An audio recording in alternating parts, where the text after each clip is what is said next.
بسم اللہ الرحمن الرحیم۔ قسط نمبر 893۔ اسلام کے مراجع۔ تاریخ اسلام قرآن اور حدیث کی طرح محفوظ نہیں۔ ماہ محرم اور اس کے واقعات۔ آداب فتویٰ 8 اور 9۔ فتووں کا افسانہ۔ دعوتی کام اور اس کا اسلوب۔ الحمدللہ وحدہ والصلاة والسلام علی من لا نبی بعدہ، اما بعد۔ اسلام کے مراجع۔ اسلام کے مراجع قرآن، حدیث اور سیرت طیبہ، یہ تین چیزیں اسلام کی اصل بنیاد ہیں۔ اس کے علاوہ کی چیزیں مثلاً تاریخ، فلسفہ، منطق، جغرافیہ وغیرہ، یہ اسلام کی اصل نہیں بلکہ فروعیات میں سے ہیں، اور اسلامی واقعات کو یاد رکھنے کے لیے معاون ہے، بشرط یہ کہ صحیح اور مستند راویوں سے مروی ہو۔ کسی آیت یا حدیث میں یہ نہیں ملے گا کہ تاریخ کو محفوظ کرو تو 10 نیکیاں ملے گی، یا محفوظ نہیں کرو گے تو جہنم میں جاؤ گے۔ البتہ واقعہ یہ ہے کہ خلط ملط تاریخ ہی پر فرقے ضالہ یعنی اہل تشیع کی داغ بیل رکھی گئی، اور یہ فرقہ وحدت الامہ کے لیے ناسور بن گیا، اور اس کی وجہ سے امت مسلمہ 2 حصوں میں بٹ گئی۔ نمبر 1 اہل سنت والجماعت، اور نمبر 2 اہل تشیع۔ مسلمانوں کو ہمیشہ سے تاریخی کتب کے غیر مصدقہ قصوں اور واقعات کی وجہ سے مشکلات کا سامنا رہا ہے۔ اللہ رب العزت نے ان تاریخی دلدلوں میں پھنسنے سے بچانے کے لیے مندرجہ ذیل آیت مبارکہ نازل فرمائی۔ اگر کوئی عقل مند خلوص دل کے ساتھ اللہ تعالیٰ کے اس فرمان پر غور کر لے تو تاریخی واقعات کو مشیت الہی تصور کرے گا، اور اللہ تعالیٰ کے فیصلے اور قضا سے راضی برضا رہے گا۔ فرمان الہی ہے، تلک امۃ قد خلت لہا ما کسبت ولکم ما کسبتم ولا تسألون عما کانوا یعملون۔ یہ امت ہے جو گزر گئی، جو اس نے کمایا اس کے لیے وہی ہے، اور تمہارے لیے وہ ہے جو تم نے کمایا، اور تم سے ان گزرے ہوئے لوگوں کے اعمال کے بارے میں نہیں پوچھا جائے گا۔ تنبیہ: یہ ایک اسلوب قرآن مجید ہے کہ جو چیز جتنی اہم ہوتی ہے اسے قرآن مجید کم از کم 2 مرتبہ بیان کرتا ہے، اور آیت مذکورہ بالا ایک ہی رکوع میں 2 مرتبہ بیان ہوئی۔ سورہ بقرہ آیت نمبر 141 اور 134۔ ان آیات میں کسب و عمل کی اہمیت بیان فرمائی گئی، اور ساتھ ہی گزرے ہوئے بزرگوں کی طرف انتساب یا ان پر اعتماد کو بے معنی اور بے فائدہ قرار دیا گیا۔ کیوں کہ جس فرد یا قوم کو اس کے عمل نے پیچھے چھوڑ دیا، اس فرد یا قوم کا نسب اس سے آگے نہیں بڑھا سکتا۔ فائدہ: مطلب یہ ہے کہ اسلاف کی نیکیوں سے تمہیں کوئی فائدہ اور ان کے گناہوں پر تم سے کوئی مواخذہ نہیں ہوگا، بلکہ ان کے عملوں کی بابت تم سے یا تمہارے عملوں کی بابت ان سے نہیں پوچھا جائے گا۔ وَلَا تَزِرُ وَازِرَةٌ وِزْرَ أُخْرَىٰ، کوئی کسی کا بوجھ نہیں اٹھائے گا۔ وَأَن لَّيْسَ لِلْإِنسَانِ إِلَّا مَا سَعَىٰ، اور انسان کے لیے وہی کچھ ہے جس کی سعی اس نے کی۔ فائدہ: وہ شخص ان 2 آیتوں کا منکر ہوگا جو اسلاف کی تاریخ اور واقعات کو فرضیت یا واجبات کا درجہ دے کر قصے گوئی اور ان کے کارناموں پر خوشی اور ماتم کا ماحول پیدا کرے، اور گزرے ہوئے مسلمانوں پر تبرہ اور واویلا کرے۔ اگر ایسا کرنا جائز ہوتا تو حضرات صحابہ اور تابعین اور ائمہ مجتہدین اس عمل کو کرنے میں کوئی دقیقہ اور کوئی کسر اٹھا نہیں رکھتے، اس لیے کہ پہلی اور دوسری صدی ہجری کے مسلمان 15ویں صدی ہجری کے مسلمانوں سے 1000 گنا زیادہ دین کو سمجھنے والے اور تقوی والے اور کتاب اور سنت پر عمل کرنے والے تھے۔ تنبیہ: غیر اسلامی خرافات اور بدعات کو اسلامی احکام کا رنگ دینے سے اجتناب کریں، اور مذکورہ بالا آیت پر عمل کرتے ہوئے اپنی زبان کو لگام دیں، اور فتنوں سے متعلقہ گفتگو میں مت پڑیں، تاکہ ہم اللہ کے سامنے جب حاضر ہوں تو ہم سے کسی پر ظلم کرنا ثابت نہ ہو۔ دین حق سے اور اس کے صحیح مراجع سے اور علماء حقانی سے محبت رکھیں۔ روایتی مقررین اور واعظین جو اپنی باتوں کو کتاب اور سنت اور سیرت سے ثابت نہ کر سکیں، دراصل یہی لوگ اللہ کے اور رسول اللہ کے اور دین کے حقیقی دشمن ہیں۔ امت مسلمہ میں تفرقہ پیدا کرنا ان کا شیوہ اور شعار ہے۔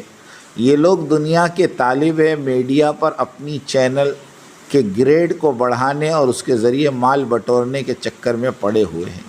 اگر یہ لوگ قصے کہانیوں کے بجائے تحقیقی علم یعنی کتاب اور سنت اور سیرت کو پیش کرنے لگے تو ان کی دنیا دنی خاک میں مل جائے۔ اس لیے یہ لوگ دین پر دنیا کو ترجیح دیتے ہیں۔ وَأَمَّا سَمُودٌ فَاسْتَحِبُّوا الْعَمَىٰ عَلَى الْهُدَىٰ، جو سمود تھے ہم نے ان کی رہنمائی کی تو انہوں نے ہدایت کے بجائے اندھے پن کو پسند کیا، تو ان کے اعمال کے سبب انہیں ذلت کے عذاب کی کڑک نے آ لیا، اور ہم نے انہیں بچا لیا جو ایمان لائے اور ڈرتے تھے، اور وہ پکڑے گئے جنہوں نے گمراہ رہنے کو پسند کیا اور ہدایت کی راہ چھوڑ دی۔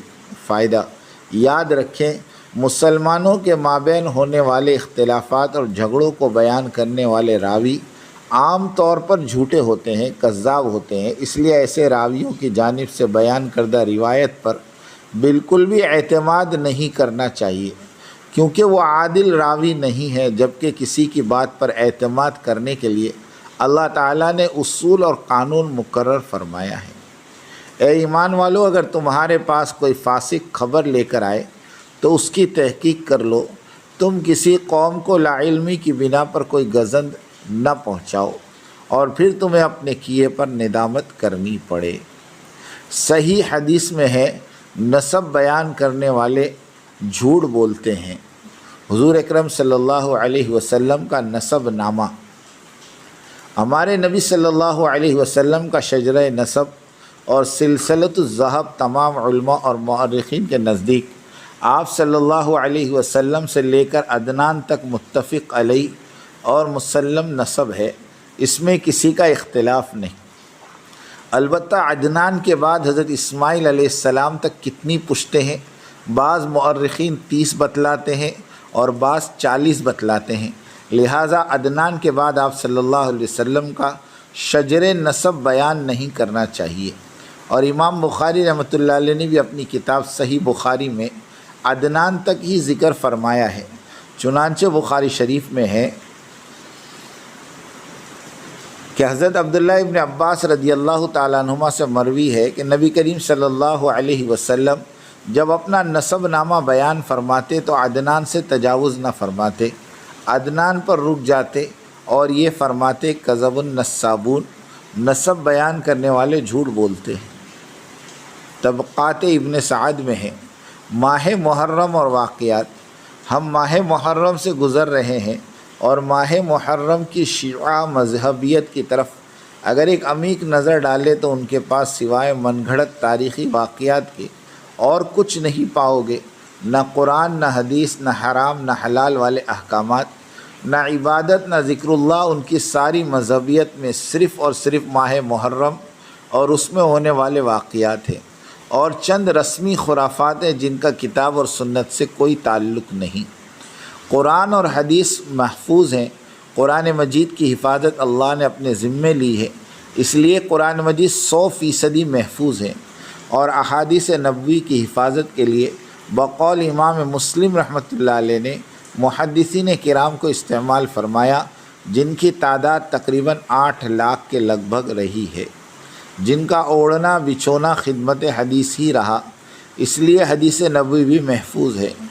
امام مسلم فرماتے ہیں کہ ہم محدثین بھی بشر ہیں، انسان ہیں، معصوم عن الخطا ہرگز نہیں ہیں، مگر حدیث کی حفاظت میں اتنی احتیاط برتی گئی ہے کہ ممکن ہے کوئی صحیح حدیث ضعیف حدیث کے ذخیرے میں دب کر رہ گئی ہو، لیکن یہ ناممکن ہے کہ کوئی ضعیف حدیث صحیح حدیث کے زمرے میں رہ گئی ہو، اس لیے کہ محدثین پیدا ہی اس لیے کیے گئے تھے کہ وہ الفاظ محمد کی حفاظت میں اپنی توانائیاں اور عمر صرف کریں۔ اللہ تعالیٰ کی بنائی گئی دنیا کے کسی فارمولے پر اتنے دماغ نہیں تھکے ہوں گے جتنے کہ علم حدیث اور حفاظت حدیث پر تھکے ہوں گے۔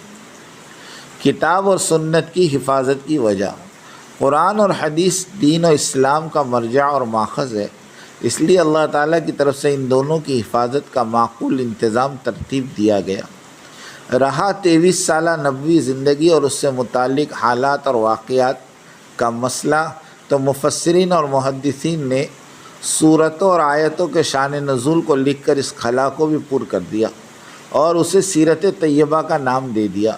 اس کے برعکس تاریخ اسلام کو لوگوں نے محفوظ کیا، لیکن اس طرح سے نہیں جس طرح سے قرآن اور حدیث۔ اب جنہوں نے صحیح نیت اور صحیح تحقیق سے تاریخ لکھی وہ عند اللہ مقبول بھی ہوئے، اور ان کی تاریخی کتابوں کے ایک ایک پنے سے انسانوں نے بہت کچھ سیکھا، اور جن کے قلوب فتنے اور فساد کی آگ میں جھلسے ہوئے تھے تو ان کی لکھی ہوئی تاریخ سے ہر زمانے میں فساد ہی پھیلا، حقائق مسخ ہوئے، امت مسلمہ کے ٹکڑے ہوئے۔ یہ بات یاد رکھیں کہ مورخین کی کتابیں کتاب و سنت و سیرت کے مراجع سے اکثر خالی ہوتی ہیں، اور مثل مشہور ہے کہ جھوٹ کو کثرت کے ساتھ بولا جاتا ہے تو سچے لوگ بھی اسے سچ مان لیتے ہیں۔ اہل سنت کے علماء کرام سے بھی ایسا ہی ہوا۔ مثلا طبرانی نے اپنی کتاب میں اور ابن عساکر نے اپنی کتاب میں ابو مخنف کی سند سے کربلا کے واقعات بیان کیے، اور انہی جھوٹی روایات کے بل بوتے پر اہل تشیع کا مذہب امامیہ یعنی شیعیت زندہ اور باقی ہے، اور انہی واقعات کا رد کرتے ہوئے امام ذہبی فرماتے ہیں کہ ابو مخنف پرلے درجے کا قصہ گو ہے، اس پر اعتماد نہیں کیا جا سکتا، اسے ابو حاتم وغیرہ نے ترک کر دیا ہے۔ دارقطنی ابن معین ابن عدی کہتے ہیں کہ ابو مخنف کٹر شیعہ تھا اور انہی کے قصے بیان کرتا تھا۔ اس طرح کی روایات سے ہمارے مورخین کرام طبری اور ابن عساکر وغیرہ کی کتابیں بھری پڑی ہیں۔ ہم نے تقریباً 35 سال پہلے ہندوستان میں ایک اسلامی لائبریری میں ایک کتاب جو اہل دارالعلوم دیوبند میں سے کسی پائے کے عالم صاحب کی پڑھی تھی، اس میں انہوں نے اماں عائشہ رضی اللہ تعالیٰ عنہ کے عقد و نکاح کے وقت ان کی عمر شریف 19 سال ثابت کی تھی، اور 9 سال کی عمر کا تاریخ کے حوالوں سے رد فرمایا تھا۔ ہمیں کچھ یاد آ رہا ہے کہ یہ مصنف حضرت ظفر احمد عثمانی کے غالباً فرزند ارجمند تھے۔ تاریخ میں اس طرح کی غلطیاں عام ہیں۔ حضور کی پیدائش اور وفات کوئی لکھتا ہے کہ پیدائش 9 ربیع الاول کو اور وفات 12 ربیع الاول کو، کوئی اسے الٹ کر بیان کرتا ہے۔ اسی طرح شب معراج کی تاریخ میں گڑبڑ ہے، حالانکہ یہ ہمارے معاشرے کی مروجہ تاریخ میں معروف کتابیں ہیں۔ تاریخ اسلام غیر محفوظ رہی، اور اگر تاریخ اسلام کا علم حاصل کرنا ہی ہے تو بہترین راستہ قرآن مجید کا شان نزول ہے کہ ہر آیت یہ بتائے گی کہ کب اور کس وقت اور کن حالات میں نازل ہوئی، اور دوسرے درجے پر سیرت طیبہ ہے کہ اس میں خیر القرون کے تینوں زمانوں کی جیتی جاگتی تصاویر موجود ہیں کہ حضور صلی اللہ علیہ وسلم نے اور آپ کے صحابہ نے، تابعین نے اور تبع تابعین نے حفاظت دین کے لیے کیا کیا کارنامے انجام دیے، اور ان کا ایمان اور یقین اور آپسی جوڑ اور اتحاد اور ان کی عبادت اور دعوت اللہ کیسی اور کس طرح کی تھی، اور نصرت خداوندی کا پورا باب اور ان کی فلاح اور کامیابیوں کی سچی تشکیل اور تصویر سامنے آتی ہے۔ اور ایک داعی اللہ کو یہی 3 چیزیں کافی ہے: قرآن، حدیث اور سیرت طیبہ۔ فتویٰ دینے کا 8واں اصول: فیصلہ دینے سے پہلے طرفین کو اس بات سے ڈرایا جائے کہ دونوں ایک دوسرے پر جھوٹ اور بہتان نہ باندھے، اس لیے کہ یہ ایک طرح کا ظلم ہوگا۔ ہو سکتا ہے مقدمہ شروع ہونے سے قبل ہی وہ لوگ حق بات کی طرف لوٹ جائیں اور ظلم نہ کر پائیں۔ حضور صلی اللہ علیہ وسلم لوگوں سے فرماتے تھے کہ میں بھی تم جیسا ایک بشر ہوں، اور جب تم اپنا مقدمہ میرے پاس لاؤ تو تم میں سے کوئی اچھے انداز میں میٹھے کلمات کے جھانسے میں پھانس لے، حالانکہ وہ حق پر نہیں، اور میں پھر بھی اس کی میٹھی میٹھی باتوں میں آ کر اس کے حق میں فیصلہ دے دوں، تو اسے چاہیے کہ یہ مال ہرگز نہ لے، اس لیے کہ یہ مال اس کے حق میں ایک آگ کا ٹکڑا ہے، اس لیے بہتر یہ ہے کہ انہیں ظلم کے گناہ سے ڈرایا جائے۔ ادب نمبر 9، دونوں پارٹیوں میں سے کوئی بھی اپنے حسن بیانی اور اپنے موقف سے قاضی کو بیوقوف نہ بنائے، لیکن قاضی کو ہوشیار رہنا چاہیے، بصیرت اور عمیق نظر سے مقدمے کو دیکھے۔ اکثر ظالم اپنی چرب بیانی سے قاضی کو اپنے بس میں کر لیتا ہے۔ سابقہ حدیث شاہد ہے اس پر، پس قاضی ہر طرح سے پوچھ گچھ کرے، صحیح بیان تک رسائی ہو، اور اگر ضرورت پڑے تو حلف باللہ یعنی اللہ کی قسم دلواوے، یہاں تک کہ مقدمے کی انکوائری پوری ہونے تک مقدمے سے متعلق ساری معلومات کھل کر سامنے آ جائے۔ فائدہ، اتنی ساری تحقیق اور تفتیش درکار ہوتی ہے قاضی کو ایک صحیح فیصلہ صادر کرنے کے لیے۔ اب اتنی ساری تحقیقات اور کے لیے دونوں گروپس کے ساتھ کئی میٹنگ اور مجلسوں کی ضرورت پڑے گی، صفحات در صفحات لکھنے ہوں گے، اور قاضی کو طرفین کی طرف سے حاصل کردہ مواد پر مطالعہ اور اسٹڈی کرنے کے لیے وقت بھی درکار ہوگا، اور پھر نظر ثانی کرے اور طرفین کو اپنے موقف سے باخبر کرنا اور انہیں صفائی میں کہنے کے لیے وقت کا دیا جانا، یعنی اس مراسلت وغیرہ میں وقت ہی وقت درکار ہوتا ہے، تبھی درست فیصلے تک رسائی ممکن ہے۔ ان سارے مسائل سے گزرے بغیر اپنا موقف اور رائے قائم کرنا ناممکن ہی نہیں بلکہ محال ہے۔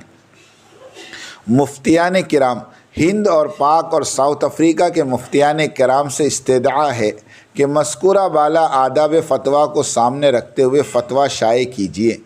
دارالعلوم دیوبند کے فتوے کی فوٹو کاپی کر کے فتویٰ وائرل کرنا یہ علوم شرعیہ کے احکام کے ساتھ خیانت ہے اور افتاء کے معظم اور محترم پیشے کے ساتھ کھلواڑ ہے۔ فتووں کا افسانہ، مدارس کے دو ٹکڑے کرنے کے بعد اس فسادی توڑ پھوڑ گروپ نے تبلیغی مرکز بنگلے والی مسجد نظام الدین دہلی کی طرف متوجہ ہوئے اور اسے بھی توڑ ڈالا، اور اس نامراد کام کے لیے اندرون ہند اور بیرون ہند ملکوں کے تبلیغی ذمہ داروں کو خریدا اور عالمی شورا بنا ڈالی، اور عالمی شورا کے استحکام اور مضبوطی کے لیے ان شعبوں سے مدد حاصل کی۔ نمبر 1 دارالعلوم دیوبند اور دوسرے دنیا بھر کے مدارس کے مولانا سعد کے خلاف فتوے، ملکوں کے تبلیغی ذمہ دار جو 99% گجرات والے ساتھی ہیں وہ بھی خلاف، رائیونڈ مرکز اور وہاں کے سارے بزرگوں کی جماعت خلاف، ککرائل مرکز اور وہاں کے ذمہ دار خلاف، اندرون ہند حیدرآباد، گجرات، بنگلور، علی گڑھ، دہلی، ممبئی سب کے سب خلاف، بیرون ہند برطانیہ، فرانس، امریکہ، Portugal, Panama, Barbados, Trinidad, Albania, مقدونیہ، New Zealand سب کے سب خلاف، اور دنیا بھر کے مفتیان کرام اور علماء اور تبلیغی اور غیر تبلیغی سب خلاف الا ماشاء اللہ۔ دنیا بھر کے تجار، انڈسٹریز، شوبیز والے، یعنی ساری دنیا کی طاقت، کورٹ کچہری، مقدمے بازی ایک طرف، اور دوسری طرف مرکز نظام الدین، امیر مرکز حضرت جی رابع اور ان کے مٹھی بھر ساتھی۔ لیکن اللہ کی منشا اور مرضی یہ تھی کہ 100 سال سے جاری دعوت و تبلیغ والی محنت اور اس کا مرکز اور عمارت اور اس کے کام کرنے والے اللہ تعالیٰ کی کھلی مدد کو اپنی آنکھوں سے دیکھ لیں تاکہ ان کے ایمان میں اضافہ ہو۔ بسا اوقات چھوٹی جماعتیں بڑی سے اور بہت سی جماعتوں پر اللہ کے حکم سے غلبہ پا لیتی ہے۔ اللہ تعالیٰ صبر کرنے والوں کے ساتھ ہے۔ اللہ تعالیٰ نے عمارت والے کام کی کھلی مدد فرمائی اور قسطوں نے سب کی چھٹی کر دی۔ دارالعلوم اور دنیا بھر کے مفتیان کرام اور 8 مذکورہ بالا گروپ نے خواب میں بھی نہیں سوچا ہوگا کہ قسط نام کی کوئی طاقت اٹھے گی اور ان کے سروں پر مسلط ہو جائے گی، ان کی سب کاوشوں اور سازشوں پر پانی پھیر دے گی۔ واہ رے مدد، سبحان اللہ۔ آج سب شعبے والے سسکتے ہوئے سانس لے رہے کہ کل کی قسط نہ جانے کیا آفت لے کر آنے والی ہے۔ 7 برس کی مختصر سی مدت میں عالمی شورا اور ان کے جانبداروں کی شاخسانوں کی اینٹیں ہل گئی، امیر اور عمارت کا کام 1000 گنا بڑھ گیا۔ شورائی ابھی بھی مبہوت ہے۔ کہتے ہیں کہ قسط محبوب نہیں بلکہ ایک بڑی جماعت لکھتی ہے جسے اسے کام کے لیے بٹھایا گیا ہے۔ دنیا جانتی ہے ہمارا نہ کوئی نائب ہے نہ کوئی مددگار۔ علم کے ورود کا یہ حال ہے کہ انشاءاللہ آئندہ 10 سالوں تک بھی قسط لکھی جائے گی۔ اگر دارالعلوم ہماری 3 شرائط پر عمل کر لے تو پھر سوچا جا سکتا ہے قسط کی تاثیر کے پیچھے قربانیوں کا ڈھیر ہے۔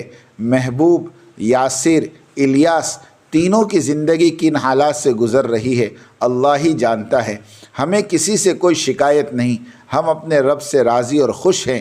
عمارت، امیر، مرکز اور مرکزیت کی بقا ہماری زندگی کا مقصد اول ہے، اس لیے کوئی بھی عوام اور خواص میں سے دعوتی کام کے مقابلے میں اپنے مفادات کو ترجیح دیتے ہیں تو ہماری روح خاکستر ہو جاتی ہے۔ اس لیے ہم اس کے ساتھ کسی قسم کی کوئی رعایت ہرگز برت نہیں سکتے۔ اللہ تعالیٰ دعوتی کام کی اور کام والوں کی حفاظت فرمائیں، کام کرنے والوں کی تربیت فرمائیں اور انسانیت کی عمومی ہدایت کے فیصلے فرمائیں۔ آمین آمین آمین۔ وآخر دعوانا ان الحمد للہ رب